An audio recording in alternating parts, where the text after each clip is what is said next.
Matius pasal 19 ayat 16 sampai dengan 26. Orang muda yang kaya. Ada seorang datang kepada Yesus dan berkata, "Guru, perbuatan baik apakah yang harus kuperbuat untuk memperoleh hidup yang kekal?" Jawab Yesus, "Apakah sebabnya engkau bertanya kepadaku tentang apa yang baik? Hanya satu yang baik.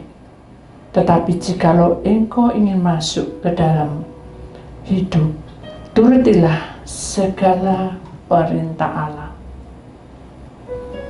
Kata orang itu kepadanya, "Perintah yang mana?" Kata Yesus, "Jangan membunuh, jangan berzinah, jangan mencuri, jangan mengucapkan saksi dusta, hormatilah ayahmu dan ibumu, dan kasihilah sesamamu manusia seperti dirimu sendiri." Kata orang muda itu kepadanya, "Semua itu telah kuturuti, apalagi yang masih kurang?" Kata Yesus kepadanya, "Jikalau engkau hendak sempurna, pergilah, jualah segala milikmu, dan berikanlah itu kepada orang-orang miskin, maka engkau akan beroleh harta di surga. Kemudian datanglah kemari dan ikutlah aku." Ketika orang muda itu mendengar perkataan itu, pergilah ia dengan sedih, sebab banyak hartanya. Yesus berkata kepada murid-muridnya, "Aku berkata kepadamu, sesungguhnya sukar sekali bagi seorang kaya untuk masuk ke dalam kerajaan surga. Sekali lagi aku berkata kepadamu, lebih mudah seekor unta masuk melalui lubang jarum daripada orang kaya masuk ke dalam kerajaan Allah." Ketika murid-murid mendengar itu, sangat gemparlah mereka dan berkata, "Jika demikian, siapakah yang dapat diselamatkan?" Yesus memandang mereka dan berkata, "Bagi manusia hal ini tidak mungkin, tetapi bagi Allah segala sesuatu mungkin." Bapa, kami menutup mata dan meletakkan tubuh, roh, jiwa kami. Capek, lelah, tertekan, menghimpit, semuanya ada di depan kami. Biarlah firman-Mu pada hari ini menyentuh kami. Biarlah firman-Mu hari ini mengangkat kami. Karena perintah-Mu adalah, pergilah, jualah segala milikmu. No, Peterson. Aku percaya. No, Peterson kanamai. Aku yakin. Nahori hemat syikianada ale Peterson. Dan aku yakin sungguh bahwa Allah mengajarkan kami agar kami tahu kehendaknya. Terima kasih ya Tuhan. Biarkanlah renungan kronologi tentang orang kaya, yang orang muda kaya ini akan mengangkat kami. Sebentar kami tidak mendengarkan sabda firman. Berbicaralah, sentuh kami, ubah kami, jadikan kami milik-Mu. Buka kami apa yang terselubung dan tersembunyi. Biarkanlah firman-Mu menyentuh seluruh tulang sumsum dan tubuh roh jiwa kami, hati dan pikiran kami. Urapi lidah bibir hamba-Mu. Sebelum kami mendengar sabda firman-Mu, kami juga akan melihat film Tuhan tentang anak muda yang kaya. Pertemuan ini Tuhan yang berkehendak. Di dalam nama Tuhan Yesus yang percaya, kita sama-sama berkata, amin. Silakan duduk, kita akan menyaksikan saudara.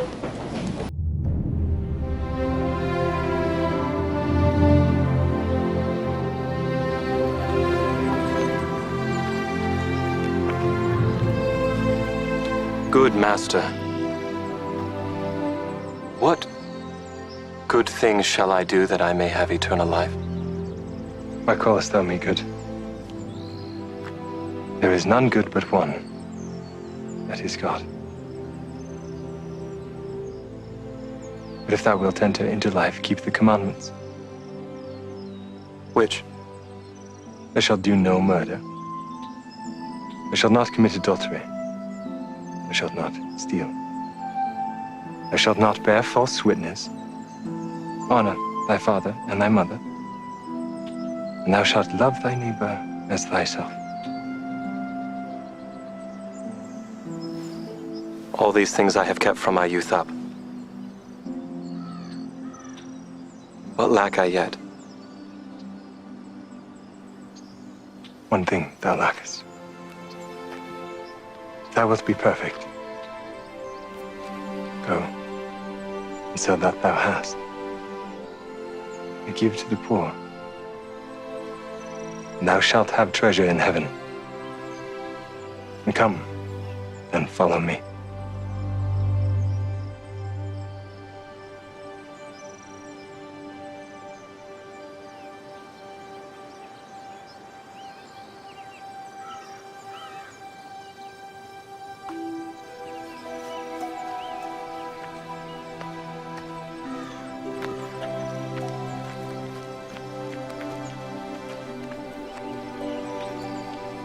Verily I say unto you, it is easier for a camel to go through the eye of a needle than for a rich man to enter into the kingdom of God.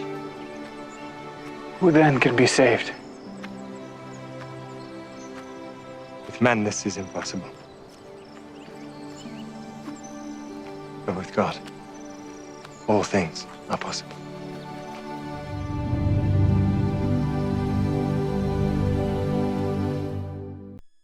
Tuhan saudara, puji nama Tuhan. Kita akan masuk satu pelajaran yang indah juga mengenai bagaimana langkah kita selanjutnya ketika kita menjadi miliknya yang sah di bumi maupun di surga. Amin. Kita sadar bahwa manusia di muka bumi memang tidak sempurna sendiri, tapi kita harus tahu bahwa rencana yang Tuhan berikan kepada kita itu ya dan amin. Dan kita harus mengimaninya, karena penguasa kegelapan itu tidak akan tinggal diam, apalagi di akhir zaman.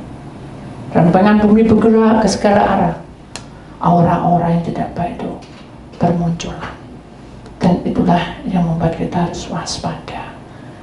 Dan mulai hari ini juga kita belajar lebih lagi untuk mengerti kehendaknya. Saudara, kita akan perhatikan dulu temanya. Pergilah, jualah segala milikmu.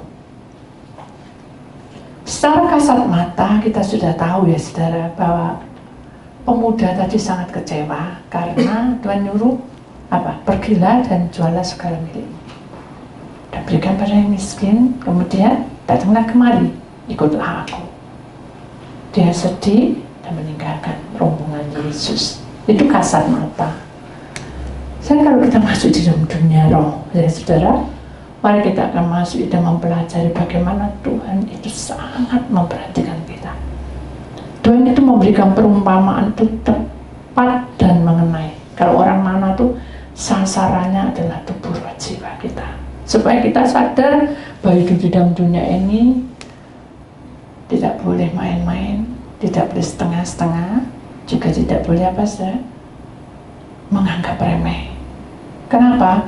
Karena setan tua itu saudara akan terus mengintai kita lewat banyak hal Mari kita akan sadar bahwa hidup di dalam Tuhan itu harus kuat, harus bisa menanggulinya. Kita perhatikan gambar ini. Mengapa sering saya masukkan di dalam gambar? Bukan berarti saya suka gambar, tidak, tapi saya suka saudara memahami. Ini hanya suatu, bukan ilustrasi, suatu pemandangan seperti ini, diumpamakan seperti ini. Jadi iblis itu mengintai kita lewat hati kita, pikiran kita, perasaan kita. Itu peran utama, karena jiwa itu penting. Kalau jiwa seseorang itu sakit, dia akan depresi, dan akhirnya dia akan lupa segala-galanya. Makanya iblis itu mengintai hati manusia, mengintai hidup kita, mengintai perasaan kita, membawa kita tidak nyaman. Nah, ini iblis, dia ada di tengah-tengah, kepalanya di tengah-tengah, dan dia menggerogoti seperti kanker, seperti tumor. Dia berusaha untuk hancurkan hati kita supaya tidak kenal Tuhan Yesus. Mari kita menyadari mengapa. Karena Tuhan, walaupun manusia sejelek ini, dengarkan baik-baik, sebobrok ini, dengarkan baik-baik, jatuh di dalam dosa sebobrok ini, dengarkan baik-baik, para malaikat menjaganya. Tapi di luar, coba perhatikan saya, yang sinar kuning itu, karena terang dan gelap tidak bisa bersatu, dia ada di luar. Mengapa? Karena ini tugas. Si obina ulima decision. Kata bahasa malaikat, kamu itu adalah anak-anak terang. Ketika kamu jatuh di dalam dosa, kegelapan itu menutupi seluruh kehidupanmu, sehingga di dalam kehidupanmu yang ada adalah kebencian, kejengkelan, dan kecurigaan. Kepribadian yang seperti itulah yang menyeret kita untuk jatuh di dalam dosa, karena tidak puas, karena merasa dikecewakan, karena merasa dikucilkan, karena merasa tidak ada harganya, karena merasa bahwa saya kok dulu gini sekarang begitu. Nah, itu selalu ada. Makanya iblis itu mengintai, dia membentuk hati, menguasai hati, pikiran, perasaan. Jiwamu yang diambil, bukan nyawa. Jiwa nyawa, tapi dia menguasai pikiranmu dulu, hatimu dulu, dan perasaanmu dulu. Supaya apa? Manusia jatuh, ngeheng, kasarnya. Jangan sampai ke sana. Orang kalau ngeheng, dia sadar nggak kalau dibawa ke suatu tempat? Nggak sadar. Seperti orang mabuk. Sadar nggak kalau ini jatuh di dalam dosa? Tidak sadar. Tahu-tahu saja jatuh di dalam dosa. Makanya kita tahu bahwa kita tidak boleh ke sini. Firman Tuhan berkata bahwa di akhir, kita perhatikan dulu akhirnya dulu, saudara ya. Ketika orang muda itu meninggalkan tempat itu, saudara, Tuhan berkata apa? Aku berkata kepadamu, kita lihat ayat 23 ya. Yesus berkata kepada murid-muridnya, aku berkata kepadamu, sesungguhnya sukar sekali bagi seorang kaya untuk masuk ke dalam kerajaan surga. Sekali lagi aku berkata, sampai 2 kali, diingat mau berkata kepadamu, lebih mudah seekor onta masuk ke lubang jarum. Ada onta masuk ke lubang jarum. Itu perumpamaan, saudara. Sesukar apapun, kalau di dalam tangan Tuhan tidak ada barang mustahil, itu maksudnya seperti itu. Di sini dikatakan bahwa daripada seorang kaya masuk dalam kerajaan Allah.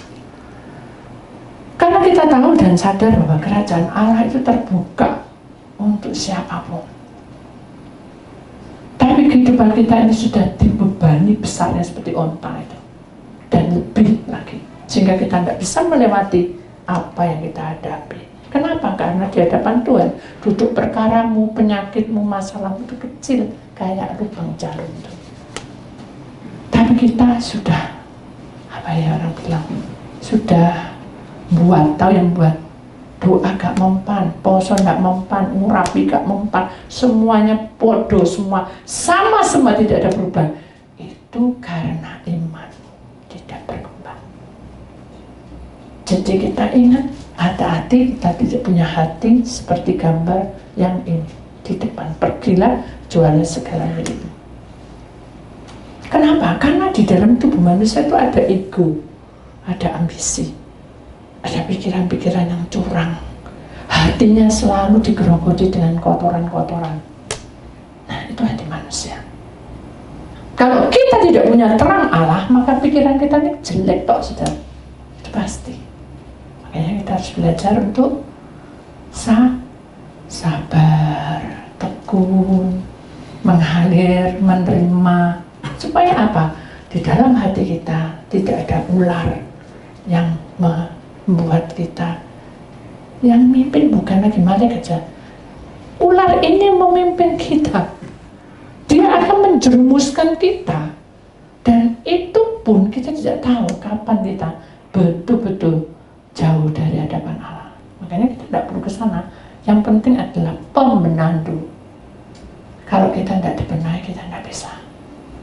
Orang kaya ini sudah semuanya punya, pinter, segala sesuatunya bisa ngatasi, dia bisa cari uang, tapi kehidupan dia kosong. Jadi hatinya kosong. Jadi sebentar mood, sebentar tidak mood, sebentar enak, sebentar tidak enak. Nah itu hati-hati. Berarti pikiran tubuh jiwa kita itu kosong. Hati-hati kalau iblis itu seperti ini, mengikat kita sehingga kita tidak ada kehidupan di sana. Demikian juga kita perhatikan lagi saudara, ada satu ayat kita buka langsung, Matius pasal 19 ayat 21.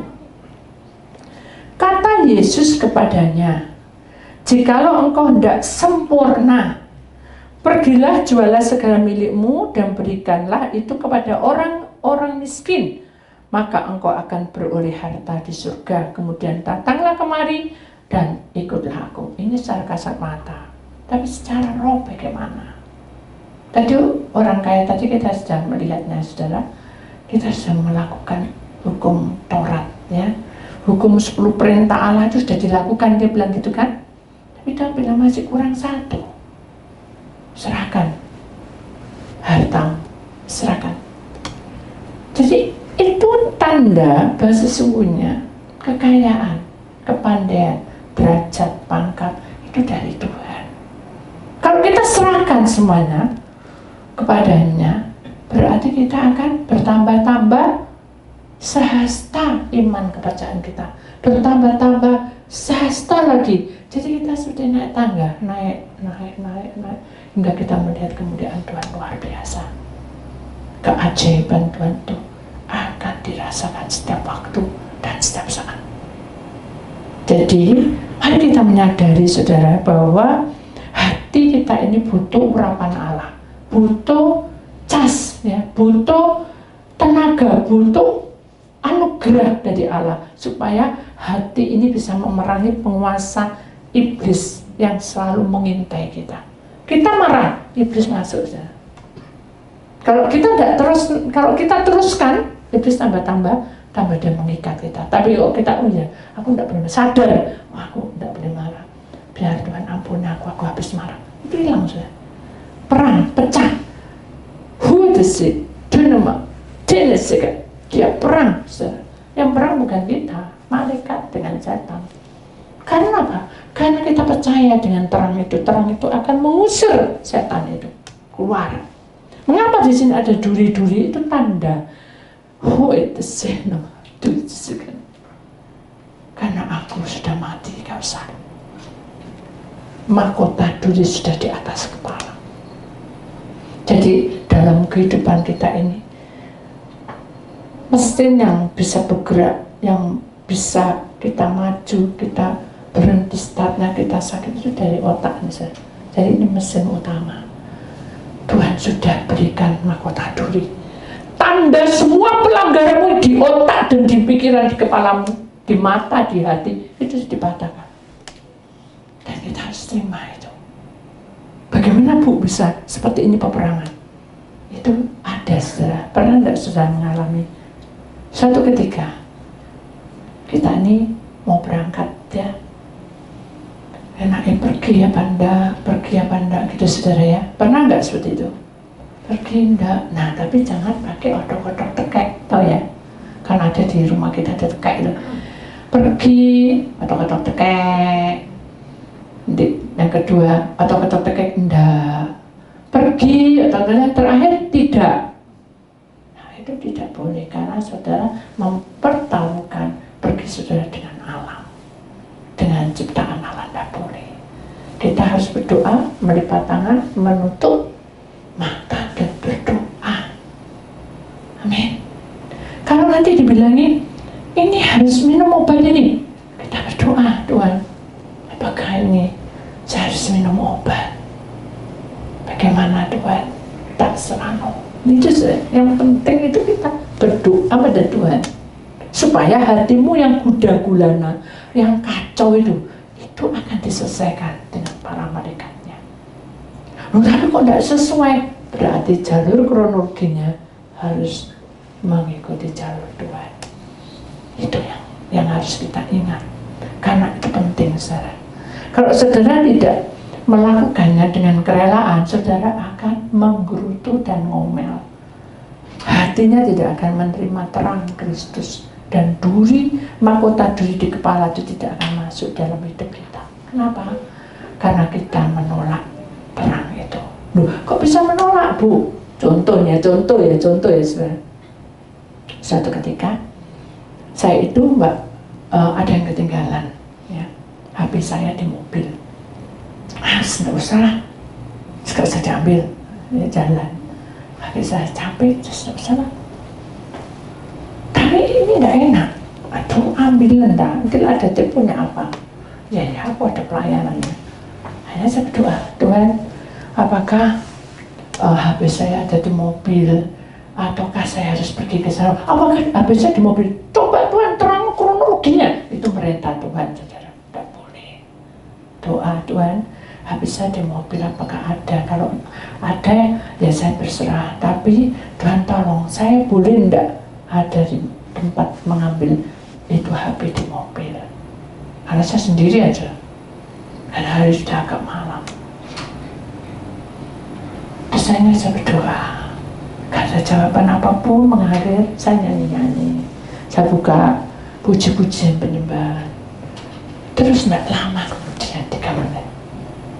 Ambilan, turun. Ada satu gerakan. Nah itu adalah terang, itu memberikan hikmah pada kita. Kok mengambil ya? Kok rasa kuat? Ambilan lagi. Kok ada gerakan untuk ngambil ya gitu. Itu ada gerakan, tapi suara iblis masukin. Oh, nanti kamu kalau turun ke bawah, wah itu gelap loh. Tak tahu kamu ada orang. Tapi yang satunya ada suara lagi yang lembut berkata, sabar aja mengalir. Nah, itu bagaimana sih? Iblis itu berusaha menguasai kita. Tapi malaikat jangan nunjukin aja. Ambil. Akhirnya saya gini, Tuhan, saya serahkan. Tuhan, saya takut. Saya serahkan. Saya tahu bahwa ini tidak mudah. Harus berani mengalir anakku. Tidak ada sesuatu luapan yang bisa apa mengalir aja jalan. Ketika saya melangkahkan kaki saya, itu kan lantai 2 sudah. Maksudnya jalannya tangga itu 2, itu 1, 2 ke sana. Ya 1, kedua mau sampai ke tangga yang mau turun asli turun, mau turun ke bawah. Tiba-tiba saya mendadak orang. Saya kaget tuh. Siapa ini? Kaget. Ternyata pembantu. Ngapain kamu di sini? Iya Bu, saya lagi di toilet. Oh ya. Spontan saya. Oh itu loh saya tak panggil. Turun ikut bareng kamu. Oh ya. Ayo bantu ya aku. Apa Bu? Bawa apa? Karena bawa HP ku ketinggalan di mobil. Ada aja sudah. Tuhan itu banyak cara. Makanya kalau kita tahu bahwa rencana Tuhan itu penuh dengan kuasa, seperti ayat ini dikatakan yang terakhir, saudara. Kita perhatikan dulu ayatnya. Ketika murid-murid mendengar, ayat 25, mendengar itu saya sangat gemparlah, heboh, saudara. Mereka dan berkata, jika demikian siapa yang dapat diselamat? No. Karena gini aja, tidak bisa masuk kerajaan surga. Diserahkan semua kekayaan yang tidak ngasih. Nah, aku tidak kaya ya. Jadi kayak ada satu pertanyaan-pertanyaan banyak sekali. tapi tidak berani ngomong sama Yesus. Akhirnya ada beberapa yang ngomong, jika demikian siapakah yang dapat diselamatkan, Guru, di bahasa sehari-harinya. Tapi Tuhan berkata apa? Bagi manusia hal itu tidak mungkin, betul nggak? Bagi saya itu tidak mungkin. Saya turun ya turun karena Tuhan suruh saya untuk turun. Tapi Tuhan kasih. Walaupun jeda waktu saya itu beredek atau banyak dalam hati, saya turun itu ya apa gitu. Saya buka pintu, oh mungkin ada penjaga yang itu, ada satu yang di bawah, mungkin saya bantu suruh bangun dia, tapi ya gak pas. Itu pikiran saya bergejolak. Tapi ketika saya turun tambah lega. Saya tahu bahwa ini Tuhan. Jadi kalau sudah tarian terus doa lagi saudara sudah nyaman. Itu tandanya. Saudara tak ajarinnya. Jadi kalau saudara, waduh nih pergi enggak, atau kita harus ngambil keputusan, doa lagi. Tuhan mau beli rumah apa enggak? Doa lagi. Tuhan apa nih? Doa lagi. Begitu hatimu tenang, itu Tuhan yang suruh. Tapi bukan hati ibumu loh. Pokoknya aku harus beli rumah. Enggak. Minta kasih Tuhan mengatur, bukan minta tanda. Jangan minta tanda. Minta kasih Tuhan mengatur, membuat kita tenang. Itu caranya. Supaya kita tahu bahwa kita tidak seperti orang kaya itu yang ngerti semua, tapi kita tidak tahu bagaimana Tuhan itu bekerja dalam hidupnya. Akhirnya Tuhan berkata, bagi manusia hal tidak mungkin, tetapi bagi Allah segala sesuatu mungkin. Tidak ada barang mustahil. Banyak hal yang terjadi. Kita manusia, saudara, itu lemah. Tapi ketika Tuhan jamah hidup kita, kuasa Tuhan tidak pernah berubah. Amin. Hari ini, esok, lusa tetap ada dalam hidup kita. Amin. Mari kita imani bahwa Tuhan berkuasa atas langkah kita. Jadi kalau kita mau masuk di dalam kesempurnaan, saudara, pergilah, jualah segala milikmu. Maksudnya apa? Jual semua kekayaan? Enggak. Kuasai semua? Enggak. Maksudnya jualah segala milikmu itu adalah saudara memiliki kasih yang dari Tuhan. Kewarno, sumber yang tidak pernah dunia punya. Manusia belum tentu memiliki sumber yang kuat. Aliran sungai tidak pernah berhenti yang harus dikeluarkan. Contohnya kayak apa, Bu? Nah ini,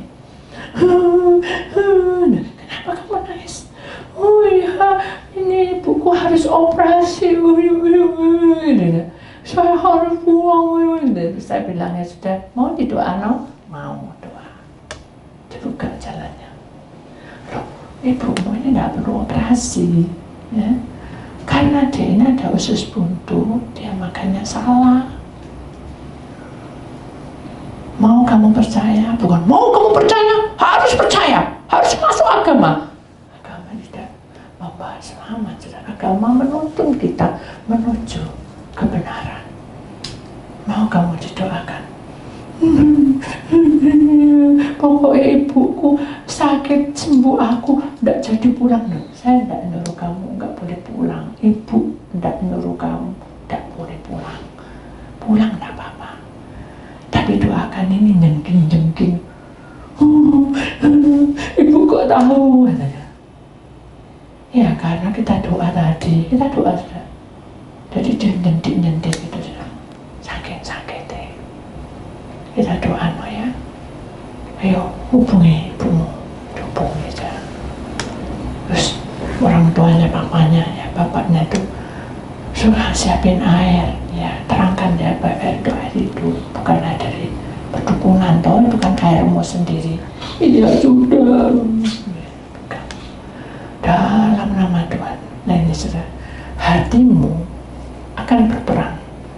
Loh, ini loh, aku gak kenal orangnya, kan betul ya? Ya tak doa no, gak mari ya Allah gitu, tidak sembuh ya apa? Saya tidak punya hak untuk nyembuh no, benar nggak? Saya hanya mendoakan, saya hanya membantu mendoakan. Kalau dia sembuh, saya bersyukur. Kalau belum, pasti tetap aja ke dokter. Sembuh pun harus dicek ke dokter. Kenapa? Karena di sana sulit sudah dokter ditemukan. Jadi di sana itu agak dalam, mesti harus 1 hari sampai di sana. Kasihan toh, kita doakan gitu. Dah kita doakan. Begitu kita berdoa, kronologi dibuka. Ternyata dia suka makan jambu biji. Tahu jambu biji? Satu hari bisa 20 biji. Ini makan jambu, dah makan nasi, itu logika. Sudah, sekarang berhenti ya makan jambu. Tolong bilangin, oh bapaknya marah-marah. Wah, kamu marah-marah. Karena dibilangin. Akhirnya saya bilang, sudah, jangan tambah marahi. Bapak bilang, no, ya kasihan. Kan saya juga nggak enak mau ikut campur gitu ya, biar anaknya yang bilangin. Tuhan teriak-teriak, akhirnya saya nggak enak. Saya tanya sama Tuhan. Nah itu saya tanya Tuhan, jangan terus pak. Ya mau didengar no sudah. Dari saya tambah, kamu ya sama deh. Bingung juga terus saya, tahu maksudnya. Doa dulu Tuhan, bukan saya, aku tak berdoa enggak. Waktu itu doa dalam hati Tuhan, boleh enggak saya bicara dengan Bapak ini? Nah, dibuka sudah. Dibuka itu, kenapa saya bilang dibuka? Karena hati saya menerima dan yakin dan percaya sungguh Bapak ini mau menangani. Nah kalau kita masuk dunia roh-roh itu saya datang, saya bingung. Maaf no ya, tubuhnya ini emosian. Nah dia suka gini, waduh, ya apa ini nerang? Kan gak mungkin saya, udah saya serahkan sama Tuhan. Gitu saja. Terus tidak kronologinya, ya sudah kita serahkan sama Tuhan. Akhirnya saya berdoa, amin. Mana HP-nya? Gitu karena tidak menurut, nangis ya. Kasihan ibu gitu loh maksudnya. Pak, selamat malam Pak. Mungkin dia tidak dengar mungkinnya. Pak, halo, Pak, selamat malam. Nah, agak tak kerasi. Mana dia? HP dipegang, saya bingung, saya emosi. Orang emosi kan lupa aja. Hah? Nek mana ya? HP mana? HP mana? Dok, HP mana? Itu pegang loh Pak. Oh iya, dikeplak-keplak. Puak. Saya bilang, Pak, mari kita berdoa sekali lagi ya Pak. Oh ya. Buka kronologinya saya. Pak, kamu tuh orang pekerja. Padimu tuh waktunya menguning. Ya. Tolong jaga hati supaya berkat mengalir. Kalau orang marah, orang tidak puas, hasilnya jadi panennya sepi, ularnya banyak. Benar, kaget saya. Benar, terus saya. Nah, berarti dia kan cuma mengiyakan saya. Siapa yang menggerakkan? Benar ini. Ya bukan saya. Tapi itu Tuhan. Akhirnya ya sudah. Coba kita saya. Ya sudah. Tuhan itu sangat mencintai warga Bapak. Padahal dia teriak terus. Jadi gembeng. Tidak apa-apa. Itu kan sentuhan Tuhan. Hanya begitu, amin Pak. Sudah ya Pak, ingat pesanan. Iya Bu, terima kasih. Halo, hanya kita bahagia. Kenapa? Iblis yang ada di dalam hati orang yang tadi marah, benci, jengkel itu menggerogoti terus.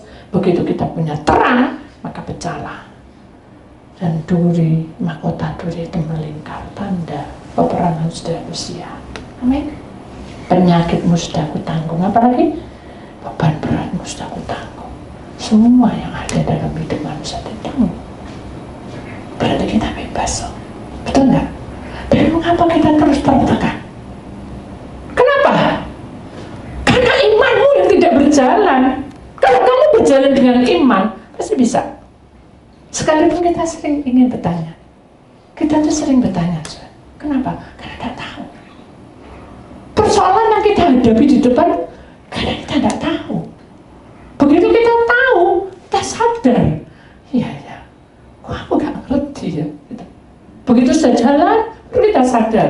Ya, jalan tuh kayak gini ya, gitu sih. Buka. Saya buka sudah, kita bisa menangis. Karena Tuhan tidak pernah mempermalukan kita. Dia sangat tahu isi hatimu dan keperluan. kita sok seperti orang kaya itu. Jangan kita sok ngerti juga dan merasa semua sudah terselesaikan.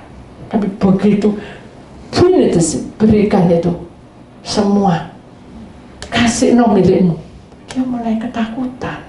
Pada sesungguhnya apa sudah? Segala milikmu itu adalah milikku, betul enggak?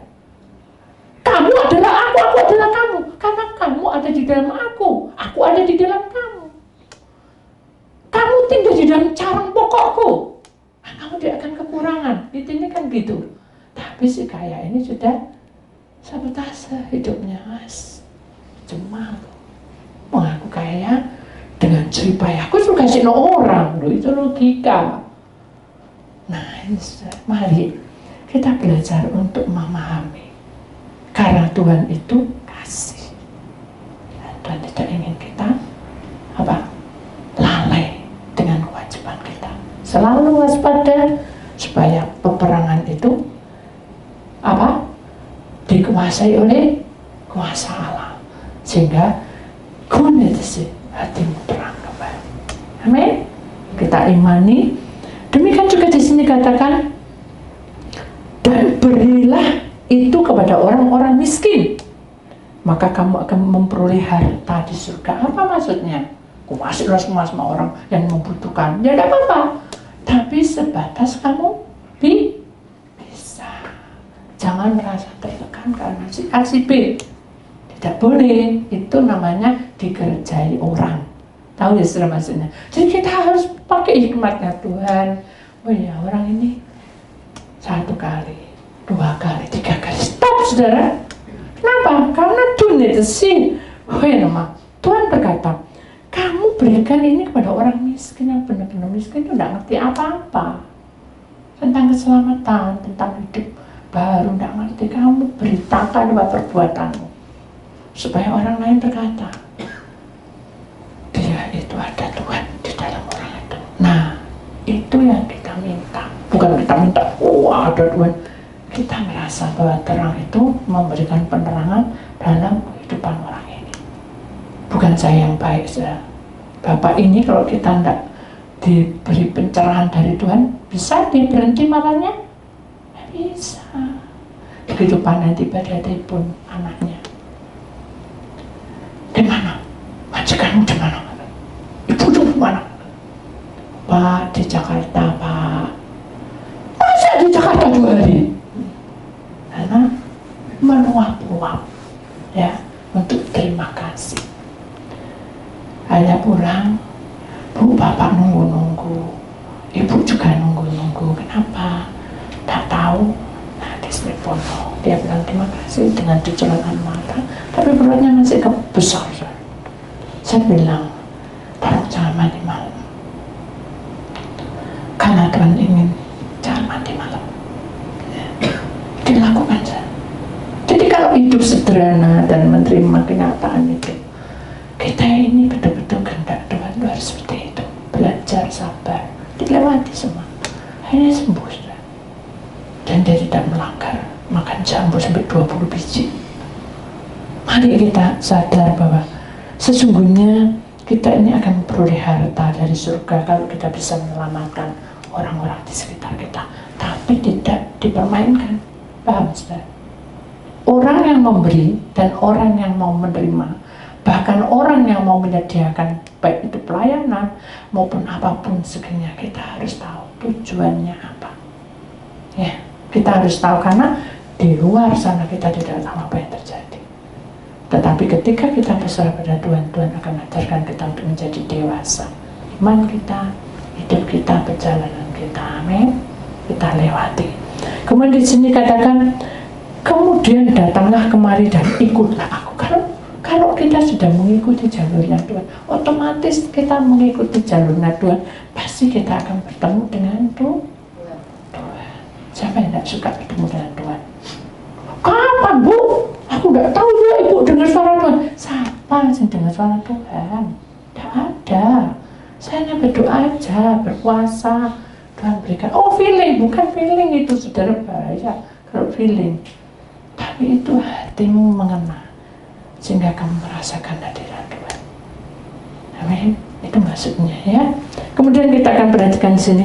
Buka pintu hatimu. Nah, bukaan hatimu, saudara. Pandanglah ke dalam. Dengarlah panggilannya dari hati yang suci berdentang untuk melepaskan belenggu materi dan keegoan. Tahu saudara, ketika kita menjadi anak Tuhan, saudara, kita ini butuh waktu untuk diproses. Ya, hati yang punya sinar terang terbelah menjadi kemuliaan Tuhan itu butuh proses. Apa? Butuh apa? Proses. Jadi kalau dalam hidupmu sekarang, itu proses. Amin. Kita lewati. Kenapa? Karena hati ini harus dipenuhi, dicas terus dengan kemuliaan Tuhan, dengan sinar dari Tuhan. Supaya apa? Supaya suci itu dari hati yang suci berdentang. Itu adalah penyembahan pujian. Mensyukuri. Orang yang mensyukuri tidak nyanyi. Kita doa bisa nangis. Kita diem-diem gini bisa nangis. Karena Tuhan bicara. Sudahkah sudah seperti ke sana gitu? Apakah sudah tidak pernah mengalami itu? Kalau belum, ayo belajar ya saudara, dari perkara kecil. Perkara kecil saudara, kamu sanggup melakukan. Dalam perkara besar pun pasti bisa. Amin. Itu imani. Kenapa? Di sini untuk melepaskan belenggu materi dan keegoan harus dimatakan. Mari kita katakan, mengulurkan tanganmu penuh kasih yang tulus, melangkah di jalan kebenaran Kristus. Jadi kita buka, ulurkan tanganmu. Itu tanda terima. Aku terima Tuhan. Suka duka dalam pelayanan, dalam hidupmu, dalam apapun, terima. Walaupun kita mungkin sulit tidur, mungkin kita juga bisa mengalami stres juga. Tapi ketika kita melihat hadirat Tuhan, kita bisa menangis. Tuhan itu baik. Amin. Biarlah sinar itu menjadi bagian kita, saudara, karena Tuhan itu sangat mencintai kita. Ada satu nyanyian berkata, terkadang kita merasa, apa saudara? Tak ada jalan terbuka. Apa katanya? Tak ada lagi waktu. Nah, kita vonis terlambat sudah. Itu kan kayaknya gitu. Wes terlambat, dia putus sendiri. Padahal di sini katakan Tuhan tak pernah berdusta. Ini sungguh loh saudara pujiannya. Dia katakan dan dia selalu pegang janjinya. Bagi orang yang percaya, mujizat itu nyata. Amin. Tak sanggup mujizat. Ketika kita duduk diam gini, saudara, kita sehat. Nangis saudara. Betul enggak? Ketika saya duduk diam di mobil sedang jalan, kita lagi di luar kota, saya agak lama perjalanannya. Ada ambulan, wing wing wing wing wing wing. Coba ngasih waktu, wing wing wing wing. Di sini di wing wing wing, di sana di wing wing. Hanya jadi misalnya, itu pelan, memang harus nunggu dong. Baru sadar kita, ya, ambulan. Bersyukur kita bahagia. Kenapa? Karena kita sehat. Di kiri kanan kita lihat cucu, anak di depan sedang memikirkan ke masa depan. Saya bahagia. Sebagai mama, saya bahagia. Melihat cucu-cucu lucu-lucu. Dan kalau kita lihat anak kecil itu kan serampang aja kalau bicara lewat kecil. Ya kan, kamu mau pergi mana? Mana aku tahu. Anak tahu. Gitu nggak ada itu. Jadi gemes saudara. Mulutnya kan kecil tuh ngomongnya cucu-cucu gitu. Mana aku tahu. Gak tahu aku gitu. Nah, terusnya apa? Tanya mami dong. Gitu. Jadi kata-katanya itu membuat kita, karena dia polos, jadi kita jadi lebih mengena ya. Coba kalau dia sombong. Bilang, Austin bilang, jangan diparah ya ilmumu itu. Apa kamu ngomong kayak gitu, terus apa maksudmu? Gitu. Oh, jadi pokok des. Namanya anak kecil, saudara. Mudah tersinggung juga, tapi setelah dibilangin dia diam. Dia minta maaf, dia belum. Tapi segini lagi. Begitu tidur tak futui semua sudah. Masa tidur telinganya megang kokonya. Terus tak tanya, itu ini kenapa? Kok ya sini kok aku tidur sama kamu? Roy bilang gitu. Jadi itu tidak lama kemudian punggungnya, ya Dek, aku ada di dekat. Rohnya tak tanya, bahagia sudah. Saya itu sama-sama menghadap gini, muka sama muka, tangannya tangannya Austin gini, tangannya Leon di dalam gini. Lucu saya, kayak bayi gitu. Saya pelukan tangan. Tuhan juga berbicara, aku ingin kamu seperti itu, sehati dengan aku, sepikir dengan aku, seberjuang. Kamu adalah milikku, dan jangan takut, kamu tidak sendirian. Itu yang membuat saya kuat sampai detik ini. Kuasa Tuhan tidak pernah berubah, kitalah yang berubah-ubah. Mari kita imani, saudara, firman Tuhan meneguhkan kita. Dan jangan lupa, semua persoalan, tantangan hidupmu, Tuhan akan bertanggung jawab asal saudara serahkan dalam mesbah doanya. Amin.